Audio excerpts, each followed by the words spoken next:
Hi everyone, welcome back to our YouTube channel, New Techno Education page. Myself, I am Mishri CM.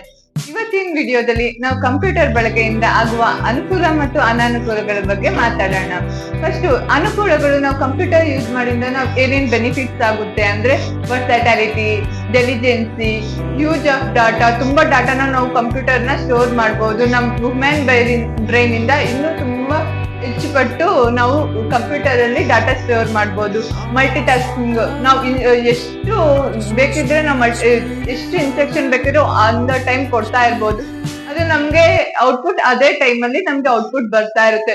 Information ಇದರಲ್ಲಿ ತುಂಬಾ women's ಗಿಂತ ತುಂಬಾ information ಅದ್ರೊಳಗಿರುತ್ತೆ. ನಾವೇನಾದ್ರೂ instruction ಕೊಟ್ಟಿದ ತಕ್ಷಣ ಅದು ಔಟ್ಪುಟ್ ರಿಸಲ್ಟ್ ಆಗ್ಲೇ ಬರುತ್ತೆ. ಅಂದ್ರೆ ಇದು ಬೋರ್ ಆಗಲ್ಲ, ತುಂಬಾ ಟೈಮ್ ಯೂಸ್ ಮಾಡ್ಬೋದು. ಮತ್ತೆ ನಮ್ಗೆ ಯಾವ್ದಾದ್ರು ಕ್ವಶನ್ ಆಗ್ಲಿ ಆನ್ಸರ್ ಆಗ್ಲಿ ಎಲ್ಲ ನಾವು ಕಂಪ್ಯೂಟರ್ ಯೂಸ್ ಇಂದ ನಾವು ತಿಳ್ಕೊಬಹುದು, ನಮ್ ನಾಲೆಜ್ ನ ನಾವು ಗೇನ್ ಮಾಡ್ಕೋಬಹುದು. ಮತ್ತೆ ಇದು ಅನುಕೂಲಗಳಾದ್ರೆ ಅನಾನುಕೂಲಗಳು ಏನೇನಿದೆ ಕಂಪ್ಯೂಟರ್ ಯೂಸ್ ಮಾಡೋದ್ರಿಂದ?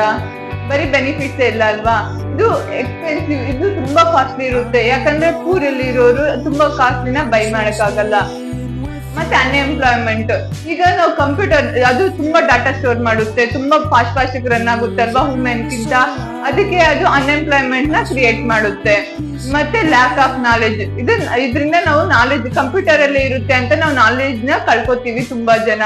ಮತ್ತೆ ಇದರಿಂದ ತುಂಬಾ ಅಡಿಕ್ಷನ್ ಆಗಿರೋದ್ರಿಂದ ತುಂಬಾ ಸೈಬರ್ ಕ್ರೈಮ್, ಹ್ಯಾಕ್ ತುಂಬಾ ಆಗುತ್ತೆ. ಈಗ ಇದೇ ತರ ಇನ್ನು ಹೆಚ್ಚಿನ ವಿಡಿಯೋಗಾಗಿ ನಮ್ಮ ಪೇಜ್ ನ ಫಾಲೋ ಮಾಡಿ, ಸಬ್ಸ್ಕ್ರೈಬ್ ಮಾಡಿ. Thank you.